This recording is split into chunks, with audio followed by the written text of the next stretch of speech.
Here with my friend Dan Fleyshman. So really excited, Dan. I've been wanting to have this talk with you, and thank you for being on my podcast. And for those of you that might not know you, you're an expert in marketing. So you were at Driven last year, and you're going to be at the boot camp. So can you tell everybody a little bit about yourself and what you do and how you started? Yeah, so when I was in high school, I trademarked the catchphrase, "Who's your daddy?" Yeah. For over 300 products. By 18, we'd already done a couple million in revenue. By 19, licensed it out for $9.5 million to Starter Apparel. And then by 22, we're almost 8 figures in revenue and decided to take it public on the stock market.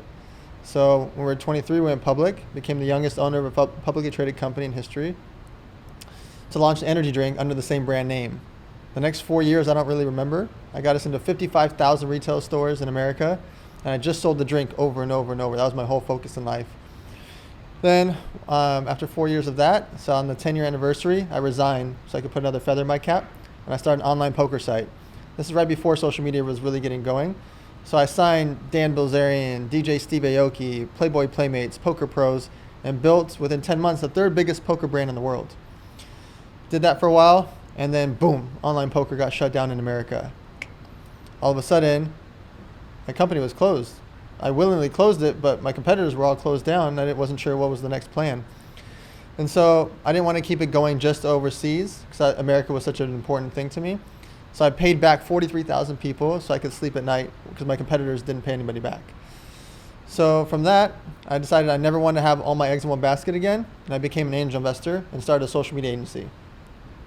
So since then, I've invested in over 36 companies, and my social media agency, we spend around $60 million for brands with influencers.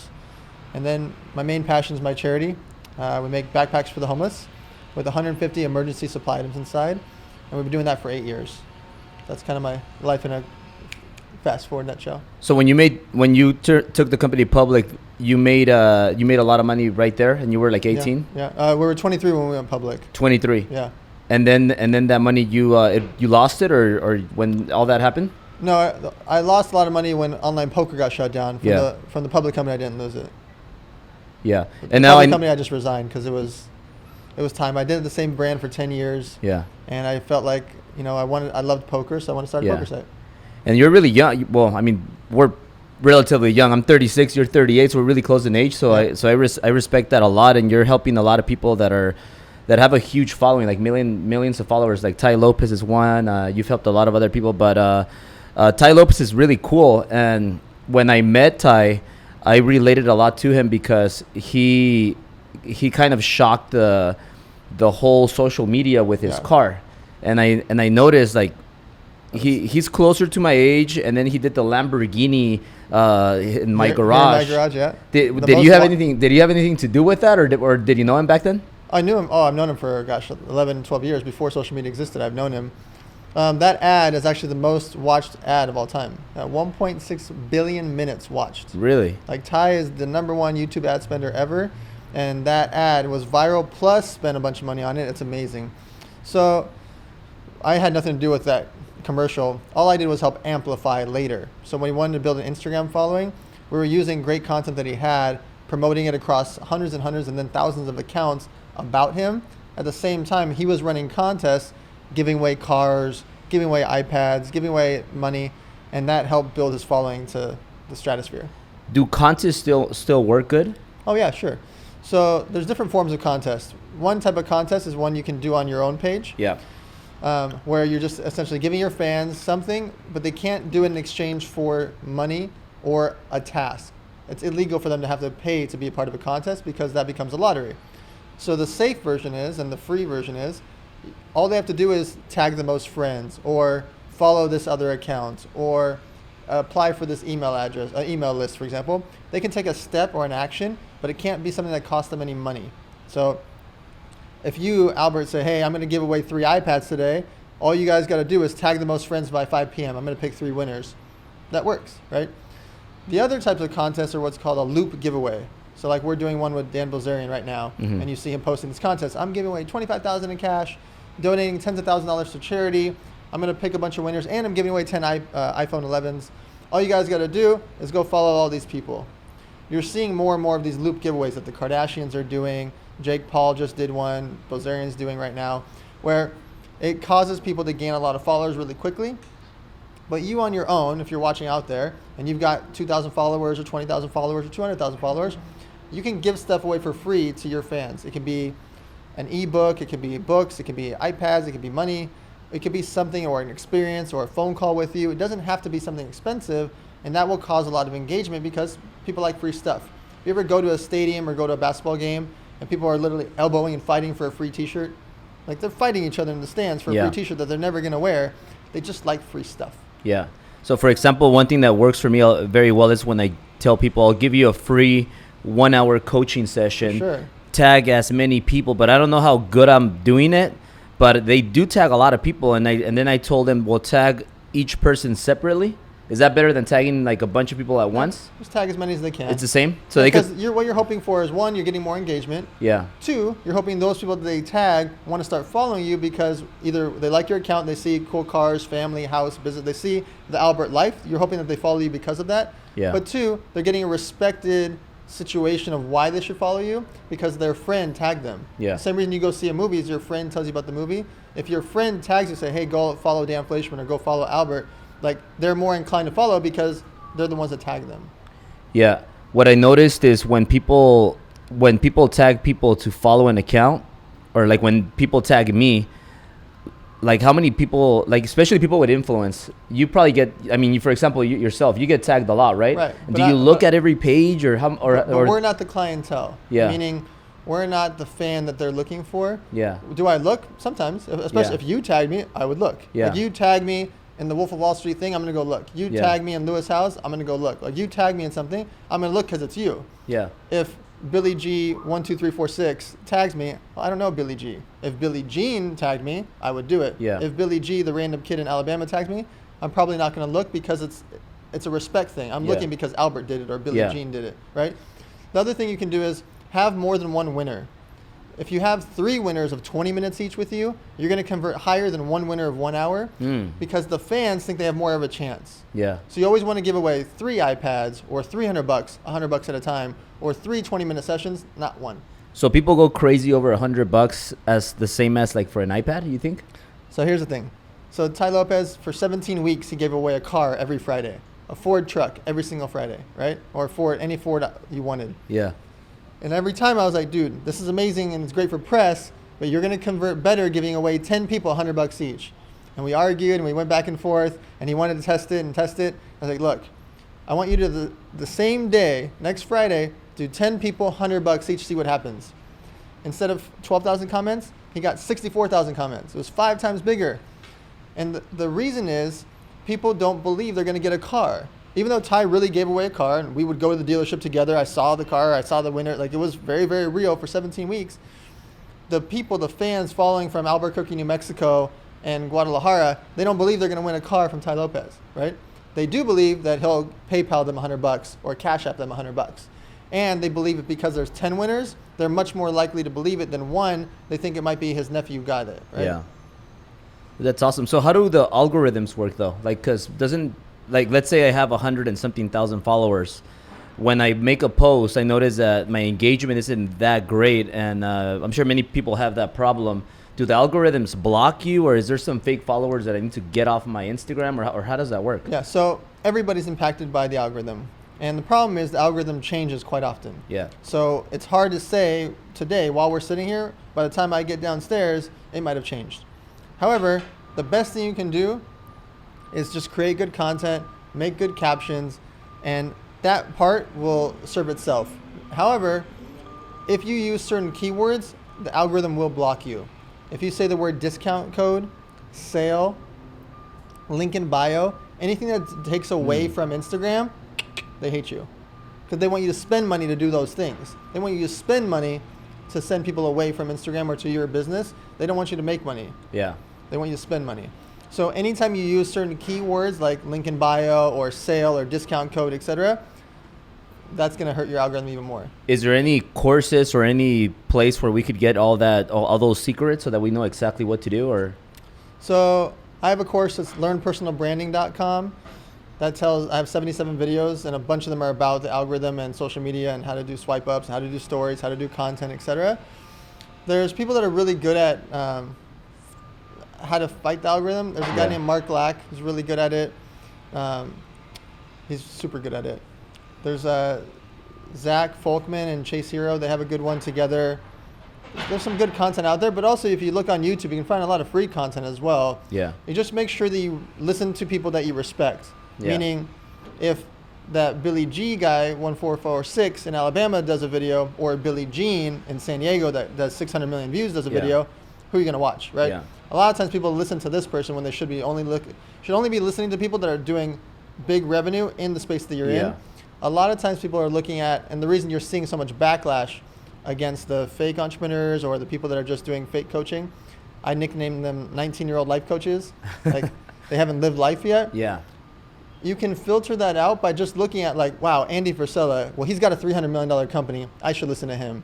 Ed Milet, that guy's worth hundreds of millions of dollars. I should listen to him. Yeah. Albert's got a successful mortgage business. I should listen to him, right? Listen to the people that are actually doing real business, and it's very easy to tell. There's a difference between Albert telling you that he's doing X amount of revenue or X amount of business, or seeing his life, his office, his staff. That's a real thing. When you see somebody that has a one-man band and they don't have any staff and they don't have the revenue and they're doing, like, that's a much different person to listen to than the Andy Frisellas and Ed Milets of the world. Yeah. Or like, for example, a lot of people make fun of my Ferraris and they're like, oh, he's faking his Ferrari, or he's faking it. But they've been saying that I've been faking it for like 5-6 years. Right. So it's kind of hard to fake it for 6 years. And then you get another Ferrari, then you keep moving up and you keep just showing with, like my dad told me, let your results speak for themselves and just mind your own and keep moving up. And that's what I did. And it worked really good in real estate and mortgage, because I said, you know what? How do I shock the industry? Do something different than the Bank of Americas, all these Coldwell Bankers, all these famous big real estate and mortgage companies and bankers. They don't do any crazy stuff like Ferraris and that. So I saw Tai Lopez, and I said, wow, like he did that in for his personal brand.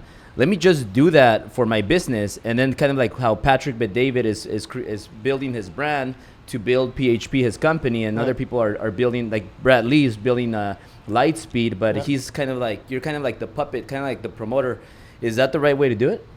Yes. So there's always going to be haters no matter what. If you donated $100,000 to charity today, that same person will be like, well, he didn't donate $104,000. That guy's a jerk.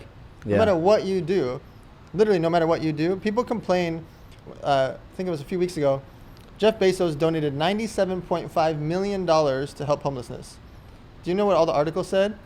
Why didn't he donate $100 million? Yeah. Literally, that's the title.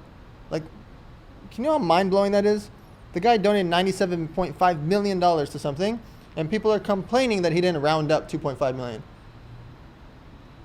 By the way, he could still donate more next year. He might donate $1 billion next year. What does it matter? He can donate $100 or $97 million. We should be ecstatic for him. No matter what you do, whether you have one Ferrari or you buy the Ferrari company, people are going to be like, he's faking it, or he's BS, or he's never done a mortgage before. That's not even his wife. Yeah. They make up whatever they want to because they're making themselves feel better. Yeah. It has nothing to do with you. So I've had this conversation, 6,000 times, because influencers, entrepreneurs, rich friends, people that are doing fitness, no matter what they're doing, they're always getting these haters and trolls talking crap about them nonstop. It doesn't matter what you do, they're going to do that anyways. Yeah. And you can't respond and fight it, because that's all they're looking for. Like Becky462 is just hoping you respond to her. It doesn't matter that it's not true. It doesn't matter that that's actually your wife, that's actually your children, that's actually your office, that's actually your car. That doesn't matter to them. Yeah. They just want to feel something. They want that response because they feel bad themselves.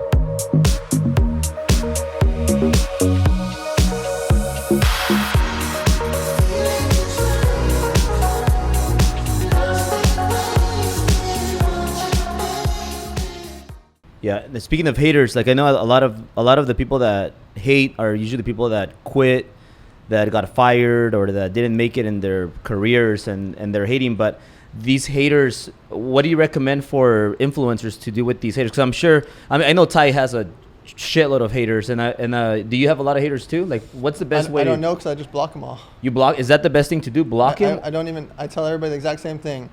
When you block, you delete them from the world. They don't exist anymore. Yeah. You're never gonna hear from them again. How can Becky346 get a hold of you ever again when she just has one Instagram or one Twitter or one LinkedIn or one Facebook? Like, she doesn't exist anymore. She's deleted from the earth. But the crazy thing is that sometimes they create another account and they have all the time in the world. Block them. Yeah. There's nothing you can do. There's literally nothing you can say to them. Nothing. If you wired them $10,000, they would still hate on you.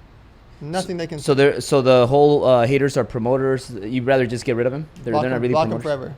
Yeah. There's some people that like it. Like Gary Vee, he wants to argue with them. He wants to convert them to somebody. He wants to convert them to a fan. It's completely a time waste because no matter whatever happens, they were still a troll. Yeah. No matter whatever happens, it's upset for themselves. Right? Yeah. There is no rhyme or reason. You just block and delete them from the world. Got it. So now about real followers and fake followers. I see a lot of I know we were talking about the I call them Instapreneurs. Yeah. Because they're on Instagram and they say they're millionaires on Instagram. They're gonna teach you how to be millionaires, but then they drive like a Honda Civic or they live with their parents or in the garage. But what about people that have a lot of fake followers and then you could buy comments, links, and views and all that? Can you buy all of those? You can buy anything. Really? The problem for people is what they don't understand is when you buy fake followers, it actually crushes and hurts your engagement so much. Here's why. So let's say you have a real 20,000 followers, right? And then you buy 80,000 fakes. Well, the algorithm works based on the 20,000 real ones because the 80,000 will never engage. So if you're a real 20,000, let's say you have a 3% engagement rate, so 600 people go and like and comment on stuff. Yeah. Well, normally that would be really good for a 20,000 person account. You have a 100,000 follower account. So when those 600 people try to like and comment, those people won't even see it because Instagram's looking at the fact that 600 people want to react on a 100,000 person account, 0.6%, not 3%. So now your engagement gets suppressed because Instagram thinks that post sucks. Yeah. So people that are buying these fake followers for vanity, a vanity metric they think is going to help them, actually is terrible. Like terrible. It totally hurts their engagement. Yeah. So it's better just to keep building it organically, even though it's going to take a lot longer. I'm spending millions and millions of dollars a month paying influencers for posts, right? I would rather pay an influencer that has 100,000 followers and 3% engagement than 2 million followers and 0.5% every single time. Yeah. I'm not looking at the vanity number. I'm looking at what's going to actually happen. And the person with 100,000 that's teaching fitness or teaching real estate or teaching about health or cooking or beauty or makeup, I want that 100,000 person way more than the 2 million follower person because their engagement's way higher. Yeah. If the 2 million person happens to have all real followers, well, then they're 1 in a million. So like, let's say if like the Kardashians charge a fee to give you a shout out, that would be a good idea? Yeah, I mean, I've spent $18 million with the Kardashians the last 2 years. I mean, their engagement's insane. Their engagement rate is small based on their accounts because their accounts have 115 million followers on it. Yeah. But I'll take a small engagement on a 115 million follower account. Yeah. That's a rare scenario, and they're such super celebrities that it's different. Also, when they post products, it's going to go on multiple platforms, and they're going to get press about it. And every other celebrity business person and press in the world follows them. That's why they've been one of my easiest accounts to promote through, because even though the cost is 6 figures for one post from them, it's worth it when you have millions and millions and millions of guaranteed people seeing it. Yeah, but are their followers more like younger girls that look up to them, or maybe perverted men? All of the above. Or is it? It's everybody. They have everything. So it's just like when you start numbers. to get into 100 million. I mean, when you start to get anything over 10 million plus, 5 million plus, you have everything. Mm-hmm. You can't have a niche when you have 10 million plus, right? Yeah. So even if you're like normally a cooking account or a makeup account, it's all just makeup people are all no. Once you start to get into those millions and millions and millions of people, you're starting to get to the masses. You're starting to get to mainstream. Yeah. Got it. Now, one of the things that I started doing was with Grant and with like Tony Robbins. I started kind of thinking about masterminding with their audiences, and then I said, you know what? how am I different than like a Tony Robbins or a Grant Cardone? And I said, well, they're white men, and they're above their 60s. I'm in my 30s, and I'm Hispanic. So instead of trying to compete or trying to be like a Grant Cardone or a Tony Robbins, how can I be different? And I said, well, there's a huge Latino audience. So what if I just focus on my audience and like check all the metrics? And then I noticed that 90% of the people that go to Driven, because then we have the Driven event, 90% were Latino millennials. There you go. And men. They, so I they said, answered it for you. yeah. So I said, because I'm not gonna try to be a Lewis House, tall, handsome white man. Like I should just be like the Albert, the Mexican millennial guy that all Mexican men want to be like, right? Exactly. So the people voted for you. They answered the question for you because they showed up. When you go to Driven and there's 1,000, 2,000 people there, and if X% are Latino, they answered it for you. That's who likes it. That's who likes your content. That's who's willing to pay to show up, and they're there. They're your supporters. Yeah. Fantastic. Expand on that, and any other followers you get that are white, African American, Asian, rainbow color, doesn't matter. Yeah. Those people are still going to come, but you focus your marketing on what has proven to you. The customers vote with their wallets. Yeah. I say this every single time. The customer votes with their wallets. It's easy for your grandma to say, I'm going to buy 4 of those shirts, or I'm going to buy 4 tickets to Driven, until they actually have to pull out a credit card. Yeah. Those people, the 1,000, 2,000 people that show up to your events, they pulled out a credit card and they spent time to come there. They spent the time and energy to be there. They showed you who is your audience. Spend more on that. So listen Get to as many of that as you can. Listen to the wallet. Listen to the wallet. Now, one thing that I've been doing, and I want to ask you for your advice on this, is like, for example, I'll target a Grant Cardone. Yep. But on when you select the people that you want to target, I select like the millennial age group. I select men, and then I select the cities, the top cities where I have offices, where I think I'm going to get the best results. I just check the metrics and I just kind of pick whatever's not the top. Yep. And then what I've gotten are responses from people that bought Driven tickets and paid CEO tickets that are like $5,000, or bought coachings that are like $15,000. They tell me, hey, you know what? I found out about you because of Grant. However, I started liking you better because I related more with you because you're younger and you're a Latino. Sure. And then they start spreading the word, and it's just magical how it just starts spreading. So I've been spending money on ads and targeting people like that. So those people, now you have to figure out how to make them take their word of mouth into social marketing for you. So coming up with contests for Driven, for example, where they have to post about Driven, and in exchange, you're going to give out VIP tickets, or you're going to give out cash, or you're going to give out special backstage access. Like, do things like that. Getting those people that have already shown you that they care about you. Now, having them post on Instagram stories, having them post on Instagram, Facebook, Twitter, LinkedIn, YouTube. You don't care what platform they do it on. You want them talking about you as a personal brand and Driven as a conference. And because of those things, both of them tie in together. Whether you get more tickets or revenue for Driven, those people now know about you because you're on the face of the flyer. Whether they come to you and they get into your world, you can now promote Driven to them, right? Yeah. So you just want those people talking about you. Yeah. Now, speaking of social media and marketing, do you think it's still a good time for people to start their Instagram account and their Facebook account? Or is it too late because we didn't catch the trend early enough? Like, for example, myself, I got 100 and something thousand followers. I just got verified on Facebook and Instagram a month ago. But then I see people that have like 10 million followers and 5 million followers, and they've been verified for over a year or years. I think I'm still kind of like, I caught it at a good time. But what about people that haven't started yet, like dinosaurs? Is it still time, or is TikTok the next thing, or what should people do right now? You should be on absolutely every social media platform, all the main ones. Yeah. Instagram, Twitter, Facebook, YouTube, LinkedIn, and TikTok. Why? Free, free, free, free, free, and free. Not being on these platforms is insanity. Yeah. Because look, even with only 100,000, you say only, it's a lot, but only 100,000, you're still able to convert that into revenue, ticket sales, podcasts, books, events. Like, stuff happens based on that. it's never too late to join social media because there's never a cost to it. Yeah. Right? It doesn't matter if you just want to get into acting now.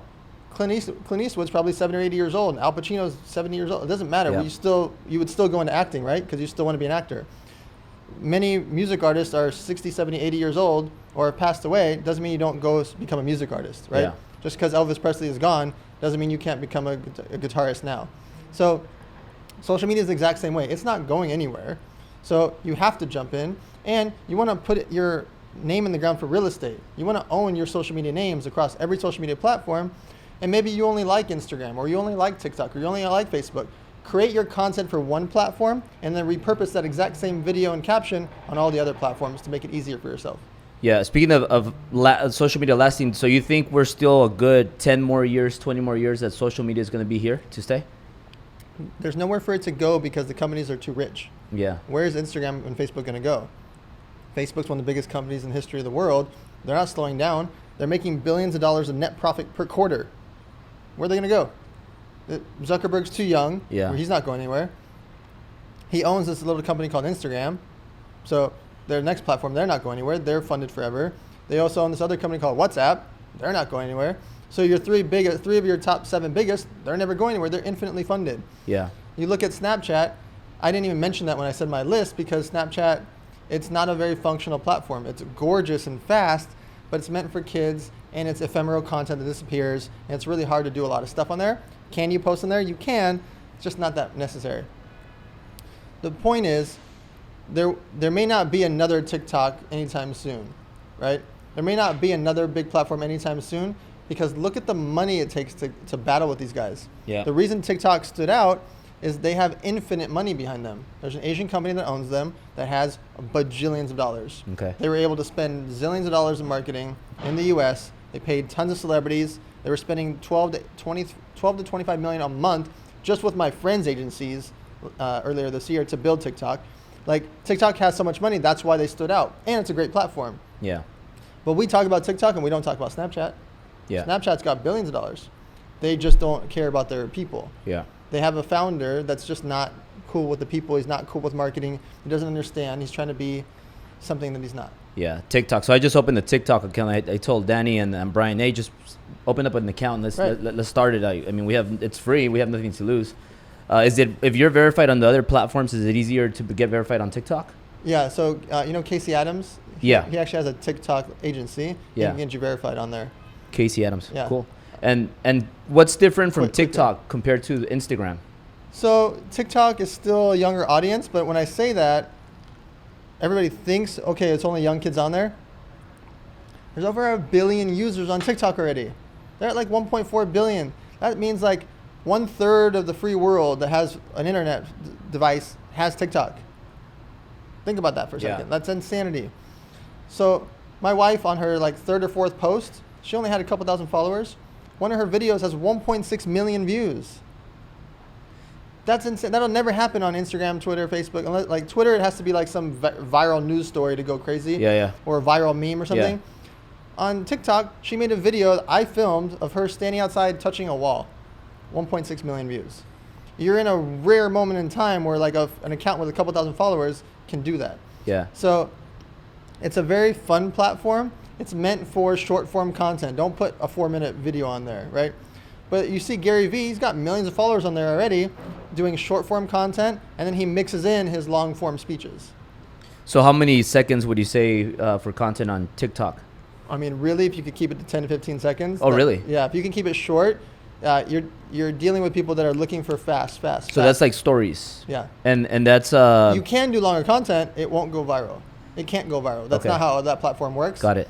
And also make sure to use the hashtags properly. Hashtags are really important there. How do you know what hashtags to use? So there's a trending thing. One of the buttons at the bottom, it shows you what the trending hashtags are. Look at trending hashtags that are applicable to your post and use those. Are hashtags still important for Instagram? Yeah, it's a free roll. The risk is nothing. Yeah. So, but what problem is people use hashtags and they get too cute. The hashtag is like, I write hashtag Albert's patio. Yeah.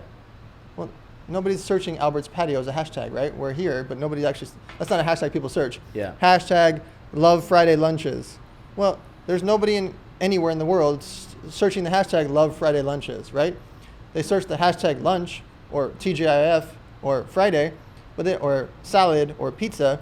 They search words that are important or fun for them, but they don't search Albert's Patio or I love. Whenever you make a long form hashtag, literally nobody's searching it. Yeah. And you can check how many people are searching it by writing the hashtag, like for example on Instagram, go to where it says tags, write out a word like pizza, and you'll see a bazillion views, right, for those hashtags. But if you write pizza on Fridays, it's going to have none. It's going to have like a couple thousand, right? Yeah. So look at hashtags and only use hashtags that are actually relevant to what people are searching for. Yeah. Now, does TikTok also have these algorithms?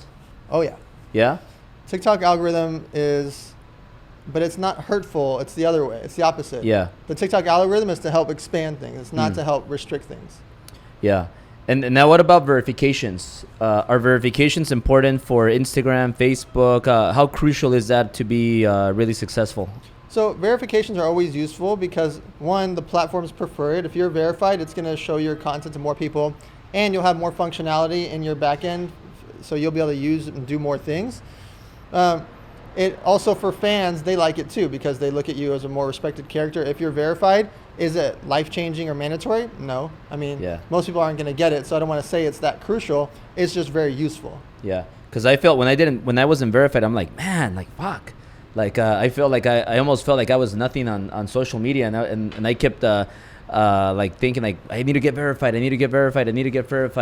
And once I got verified, it's kind of cool because you have the check mark, and I noticed that when I message other influencers, they respond to me now because they see the check mark. And also, the way the platform works is if you message from a verified account, it's going to be at the top of their DMs. Wow. So you don't go to spam? No. So that might be the reason why people are answering now. Yeah. Now, I know we talked about it before we got on camera about events. Are events like driven? Everybody has events now. Are those really important if you want to be an influencer and if for whatever reason? Yeah. So attending events or throwing events are both very useful. I've thrown elevator nights for free for 6 years now. Yeah. We've thrown 37 elevator nights. And by the way, I ask you because you're probably the number one most connected person I know. You know everybody. I don't think there's nobody that's top influencer that you don't know. Like whenever I need to get a hold of somebody, I'm always say, hey Dan, do you know this guy? And you know everybody, and you throw events all the time. And I don't know how you do it because you put out these events like constantly, and you have the top most requested speakers and influencers. How do you do that? So a lot of times what happens is people try to provide value to really rich people and don't realize those rich people don't need a coffee or for you to pick their brain, right? Like people say, oh, I want to buy you a coffee. Albert doesn't want a coffee, right? You can buy coffee. But Albert does like access and events and VIP things because if I bought you a present, there's not very many presents that would really impress you, right? Because you have your own stuff. You got millions of dollars. You have access to anything you want, right? But if I say, hey, Albert, will you come speak at my event? I've got 1,000 entrepreneurs here. Or, hey, Albert, I'm doing a 100-person rare thing at a mansion. Or, hey, Albert, I'm having a dinner with 20 rich guys and girls. Will you come to my dinner? Like, that's access. It's hard to pay for cool, right? Yeah. So if I can provide access to people, it makes them want to flip it and reverse it to me. And so I do that at scale. I throw events all the time. I'm going to lots of these exclusive related things, and I invite people to build relationships. Yeah. So I invite these business people and I introduce them to these business people, and I invite these investors and I introduce them to these entrepreneurs. Everybody's happy. Yeah. The business people want to meet the other business people. The investors want to find more companies to invest in. The entrepreneurs really want to find more money. Yeah. So I'm always introducing people, and that's how my relationships keep growing. Is this one of the secrets for you being only 38 and being really, really successful, that you're connected with a bunch of really powerful people? Yeah, my superpower is my phone book. Yeah. My contacts and my relationships are my superpower because I can fast forward the process for anything. Oh, you want to go public? Oh, use this investment banker. Oh, you need a warehouse? Oh, use this Minimus in Los Angeles. They'll do it for you. Oh, you need a web designer? Oh, use this guy. Oh, you need a lawyer? Use this lawyer. Oh, you need a patent lawyer? That's a different lawyer. Like anything anybody needs in the business world space, I have somebody right away. That's my superpower because I can fast forward. If we wanted to start pottedplants.com, we could launch this today while we're sitting here doing the podcast and be live and have Facebook ads running, e-commerce, social media accounts set up, warehouse, order from Alibaba, I know which guy to do this, who will do the Facebook ads, who our affiliates are going to be, blah, blah, who's going to do our shipping, who's going to do our processing. Like, I know all the answers. Everything I just said as a name, I thought of, boom, a trigger name of who's going to do it for us to launch pottedplants.com today. And so anybody else that wants to start pottedplants.com, it takes them 6 months or never because they overthink and they don't know who to go to. I know how to get to all these people really, really fast. Yeah, and I know events, from personal experience, events cost a lot of money. And you put out events like I don't know, maybe you could tell me like every week or every month or twice a month, but from these events, do you make a lot of money doing the events, or is it more of like breaking even and just creating a bunch of connections that lead to more money? Yeah, so elevator nights is free. So that costs me 6 figures a year to throw. I do that.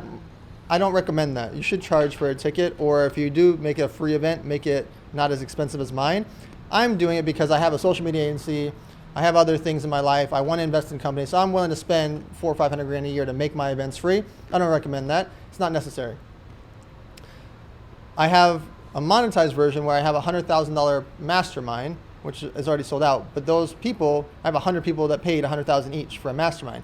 So I monetize this, but this is now free forever. Yeah. It's been free for 6 years, but now I'm like, well, I made a bunch of money from this mastermind.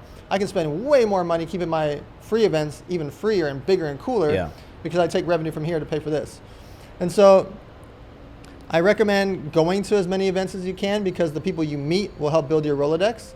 And I recommend, if you can throw an event, throw a niche event. Like if you love cryptocurrency or cannabis or e-commerce or real estate or whatever, throw a little event in your local town. It'll make you look like big time. Yeah, I was doing the numbers like on my mind about your 100,000, because I'm familiar with that event. You told me about it, the $100,000 mastermind, and then you have 100 people. But you had a bunch, like you spoiled the shit out of these people. You had people that are really, really expensive. So I was doing the numbers and I'm like, man, this probably cost him more money than the money you collected from the people. Is that right? Yeah, so the opening weekend we spent $2.1 million. And we're open about it because I'm not doing that business to generate revenue. We are generating a lot of revenue, obviously, because it's there's $10 million in revenue from that. However, I'm overdoing it because now it's going to be sold out forever, right? I already have a waiting list for the next year. And so I'm putting on a big production, a big show. I'm bringing in Kris Jenner and Mark Wahlberg and Magic Johnson and all these celebrities, Charles Barkley and Dennis Rodman. I'm bringing on so many, Tyga, Nick Cannon, Chris Tucker. I brought on so many celebrities that I didn't have to spend that much money. I did it because I want to put on a show. I want people to have an experience, and then that content creates people to want to continue to be a part of it for year after year after year. And so sometimes you have to think about the long game. Could I have made the same event and spent a couple $100,000? Absolutely. I could have got a hotel ballroom, thrown my event, got in 1 or 2 keynote speakers, and made $10 million this year. Yeah. I could have done that. In my mind, elevator nights being free for 6 years is a long-term play. Spending millions of dollars on an opening weekend when I don't have to, it's a long-term play. I'm in this for a long, long time, right? And I've been doing it for a long, long time. And so I'm not recommending people do this style. They should just be thinking about the fact that if they throw a live event, they don't need to get people to spend tens of thousands of dollars and sell 50 different times and 50 different things and make it like money the whole time. Because you want to do the event again and again and again. If you create a good experience and have good speakers at your events, people will come to you for life. Yeah, because I see I think I did it kind of right, and I'm sure I made a lot of mistakes. I'm always picking your brain on it. I loved your event. It looked great. It looked great. It's one of the biggest crowds there is. There's almost 2,000 people there. You have great speakers. There's no fluff. Like it's a good event. Like I don't have anything to correct about your event. Where normally I'm very critical. Your event, Driven, is fantastic. Yeah. And it leads to the Driven Bootcamp. It leads to the smaller ones where you can make a high-level version of it. And so just putting on a good show like you did, that's fantastic, right? Yeah, and well, I did something similar to you. Like I wanted to invest money and make it different. I didn't want to do like the like a average workshop or event.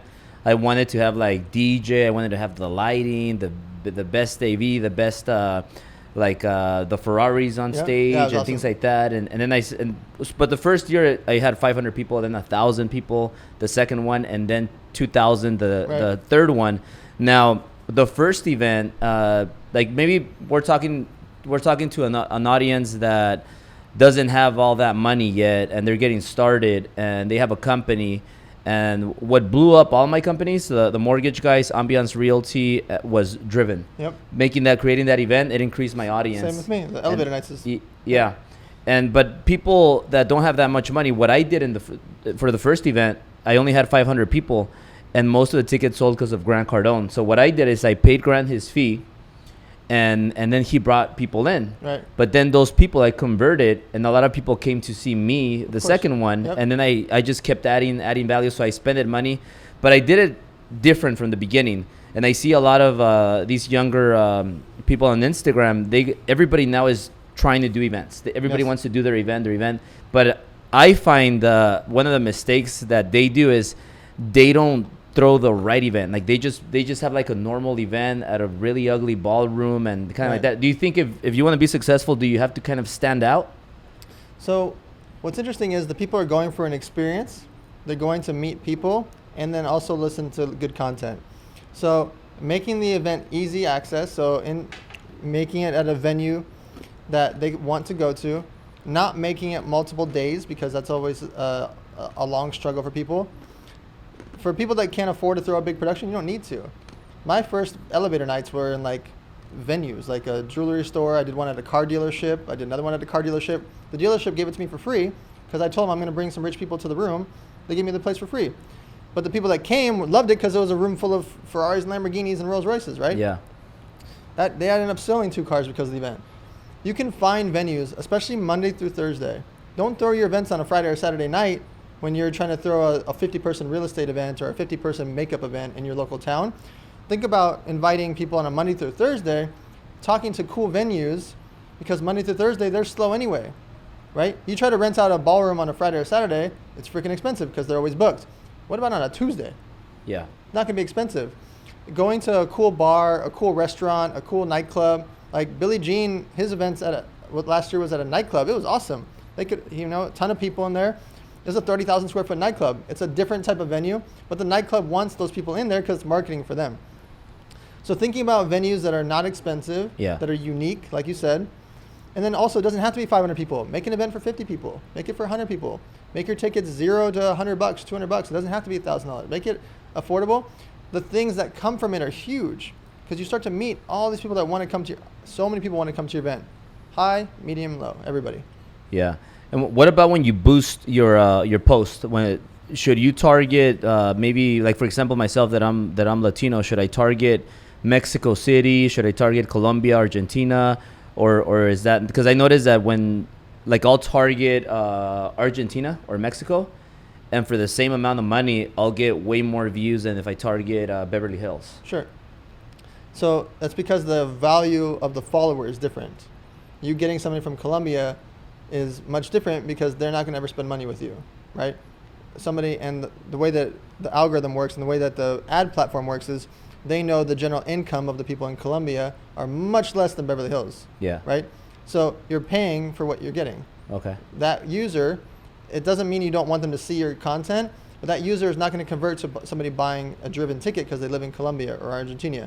Do you still want them to see your stuff? Of course you do. You want everybody to see your stuff, especially in your market. But a person in Beverly Hills that makes $64,000 a year can buy a ticket to Driven. Much different. So we're here in Vegas, and it reminds me how not too long ago I came here and I met Brad Lee, founder and CEO of Lightspeed, and that's where I went and I recorded my virtual training academy. So this is called Driven Academy, and it's a platform where I virtually train you every single thing that I know. Like everything that I learned from Grant Cardone, Patrick Bet-David, Ty Lopez, Tim Grover, and Brad Lee himself, and thousands of books that I read. All the information that I got from seminars, workshops, self-improvement, everything that I've learned that allowed me to not get a couple Ferraris, get a Rolls Royce for my wife, live in Beverly Hills in a place where I pay $20,000 a month to live there because I want to be in that environment. All the friendships that I've created, everything, everything took a lot of work, but it was more of the knowledge that I needed. I needed the knowledge to know how to do it right and do it faster and not waste time. So all of that information that I've learned, investing in real estate. I opened 4 businesses. One of them is breaking 8 figures this year. That's in less than 6 years. I was able to pull this business to pull those numbers, 8 figures. All the other ones are doing 7 figures plus. Now, having said that, I want you guys to sign up to this Driven Academy, and it's gonna show you everything that I know, and I'm gonna be updating it every month. I'm gonna put new content. The more I grow, the more I learn, the better relationships I create. I'm gonna have all that information available for you on the Driven Academy, and you could log on from anywhere in the world, anytime, midnight, even when I'm not here anymore. When I pass my lifetime, you'll be able to access it forever. But good news is I'm not going anywhere anytime soon, so I'm gonna be here and I'm gonna be updating it every single month with brand new content. The richer, the wealthier I get, the more I wanna help you, and all that information is gonna be there available for you. And I have very good news for you. This is available for you for only $67 a month. It's a subscription, and cancel anytime. If you don't like it, cancel it. It's only $67 a month, and I do this because I wanna make it affordable, even if you're just getting started. So you want both, that's the answer. Okay. Now, a few more things before we wrap up. Podcast. I didn't have a podcast. I wasn't planning on having a podcast, but I just see all these people that are successful. They have podcasts. So I said, well, whatever works, whatever successful people are doing, if it works, just copy it. So I said, well, I'm going to start my podcast. And then what people don't understand, though, is that I've spent millions of dollars to be able to get a Dan Fleyshman here to come to my house and do a podcast with me. David Goggins, like, he's not free. Like Patrick Bet-David, Grant Cardone, Ty Lopez, and all these people. So obviously, like, I don't think people that are watching this are gonna be like, oh, cool, I'm gonna start a podcast and I'm gonna have Dan come over tomorrow, and then Ty Lopez is gonna come the next day. It's not gonna happen like that. But if somebody that's starting a podcast, well, first of all, is our podcast necessary right now? And if somebody was going to start a podcast, how do they start a podcast and not be embarrassed of having like 5 viewers watching your videos? Sure. So Gary Vee model is fantastic because he always talks about with Wine Library, he used to have 5 viewers and 12 viewers and 24 viewers. So you're all going to start somewhere. Not everybody needs a podcast. A lot of big speakers are telling you everybody needs a podcast. You don't all need a podcast because there needs to be consumers. We need people to listen to podcasts. Yeah. 2, you got to actually be an expert in the space or have the connections to build your podcast. 3, you may just not want to do the amount of work it takes to have a podcast. Now, if you fit all those requirements, the way to start a podcast is to actually get started. Yeah. Literally getting the equipment, which is not very expensive, choosing your location or travel to them. You're going to get a higher success rate when you want bigger people if you travel to them, because unless you're Albert, every podcast I do, they come to me because that's what I expect them to do. Now, if I respect them, like Albert, I will go to their house, or I'll go to their office and film it with them. In most people's cases, you want to make your situation where 1, they can film with you, or 2, you can make it travel to come to them. The next thing is make a podcast that people actually care about. If you just make another podcast, listen, there's a zillion billion podcasts coming out. 2020 is going to have way more. You have to stand out. So make it a niche. If you can make it about makeup or about cannabis or about CBD or about camera equipment or about e-commerce or about plants, a gardening podcast with 20,000 listeners will get a higher ad rate than somebody with 200,000 on a general. Yeah. Because Home Depot and Lowe's will pay for that, right? So making your podcast niche to what you know about, what you like. And then how do you get guests? You got to ask a bunch of them. Yeah. Like, you're not going to just ask Dan or just ask Albert or just ask the Wolf of Wall Street or just ask Andy Frisella. You got to ask all of us, and you have to make it feel personalized. Otherwise, we know that you just copy and pasted it to all of us, right? Yeah. And now when you're doing a podcast and you don't have any viewers on your podcast, and let's say, like, because I'm sure you get thousands of requests, hey Dan, can you be on my podcast? And then you look up their profile, and you see that they have like 12 subscribers and no views. Does that affect your decision? And I'm sure it's the same for everybody, right? Yeah. So what I do is I stick to the bigger podcasts, and then once a week I try to pick one that, I don't want to call it a charity case, but I pick one that's a small one. Yeah. And I always want to do that because I was them at one point, right? Yeah. And I want to help them. And sometimes I'll do 2 or 3 of those in a week. Yeah. Right? Where there's also some people's events. Like I'll get bombarded by people that have like an event that has 62 people at it. They're asking me to come speak, and I'm like, look, this is my rate. All my friends I speak for free, but if this person I don't know, I don't do it. But every couple times a month, I'll just go and show up, and I'll go speak at somebody's smaller event just because I want them to grow and they can leverage my audience for their events. So I really feel like you have to make it, how do I say it? When you want to get those first listeners, you have to make it very shareable content in a niche. Yeah. And then get people on your podcast that you can leverage their audience. Yeah. So if you're doing cannabis, go and get the biggest people in cannabis on your place. But if you can't get the biggest one, go get the 3rd tier or the 4th tier. Get the guy that's doing $2 million a year in cannabis. Yeah. He still has an audience. Yeah. If you're doing e-commerce, go get this guy that's got 80,000 followers. Still has an audience. Get some of those people off your checklist so you can show, look, I had this guy that does a couple million in e-commerce. Now you try to get the big guy, right? Yeah. I had this lady that does really well in fashion. Now you go try to go get the big lady in fashion. So getting those small, medium wins under your belt, it's the same thing I say in sales.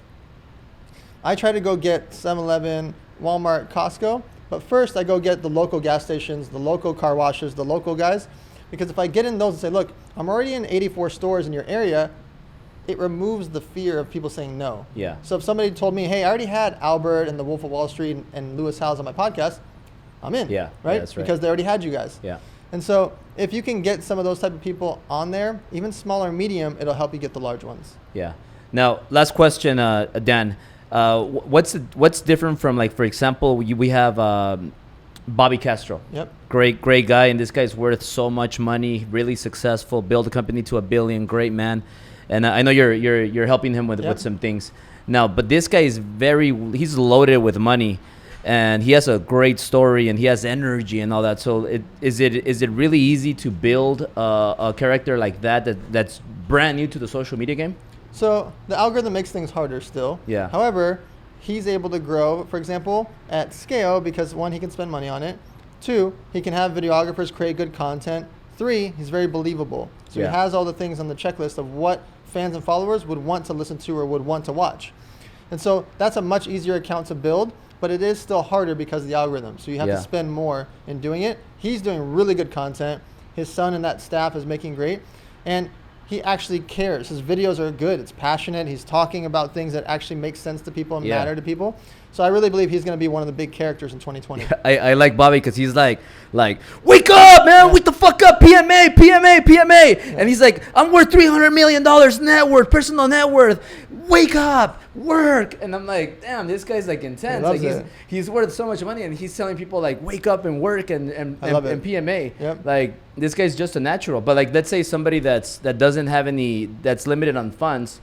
Can you fake it? Is it good to fake it till you make it? Like maybe rent a Ferrari and take pictures and videos, or it doesn't work? Don't fake it. Yeah. The thing is, people want to buy into your story.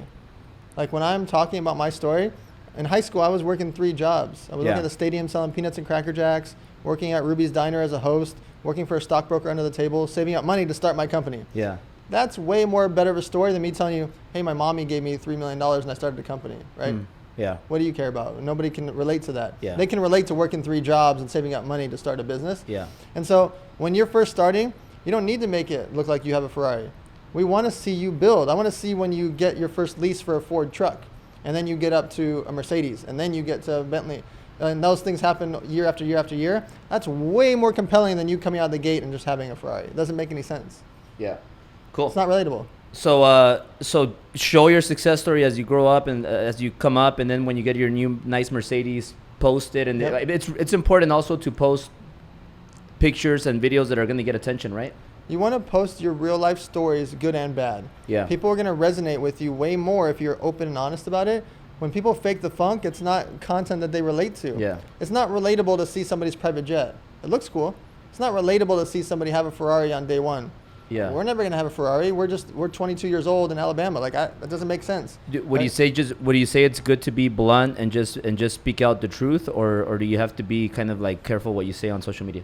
So it has to come from a place of knowledge, but also keep in mind we're in a society that's very, very, very, very, very, very touchy right now. Yeah. And so you see the way, like, Andy Frisella's new podcast started literally yesterday, and like his whole new thing is to speak out on things. But this guy's got a $300 million company and a lot of Yeah. oomph to him, and, Yeah. and the soldiers, and you know, when he says it with power, right? Yeah.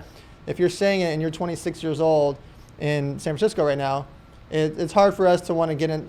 I always avoid. I don't do any talks about politics, religion, or sex, ever. You know why? It's impossible to win. Have you ever argued with somebody about religion and they're like, you know what? I'm going to switch. Has it Yeah. ever happened to you? No. Have you ever argued with somebody about politics and you're like, you know what? You're right. I'm going to switch over. I'm not Democrat. I'm a Republican today. It doesn't happen. Yeah. So I don't go into battles that I have no chance of winning. It's literally 0% that you're going to win those fights. And so I just avoid those 3 topics. Yeah. Awesome. Well, Dan, the audience got a lot of value. I got a lot of value. I learned a lot of new things, and I really appreciate you, your friendship, and any closing words you want to give out to everybody that's following us. Where can they follow you and your charity and everything? We'll put it below in the comments. Yeah, so all my social media is the exact same. It's at Dan Fleyshman, and that's important for you guys as well. Your screen name should be the same across every single platform, and your bio should be the same across every single platform, so make it easy for people to follow you. And then my charity is Model Citizen Funds. You can replicate it yourself in your own hometown, anywhere in the world. We just make backpacks for the homeless with 150 items inside. Awesome, Dan. Appreciate you, and whatever I can do to help you with that charity, whatever, let me know, and you guys will put the information below. Awesome. Thank you, Dan. Thank you. Pleasure.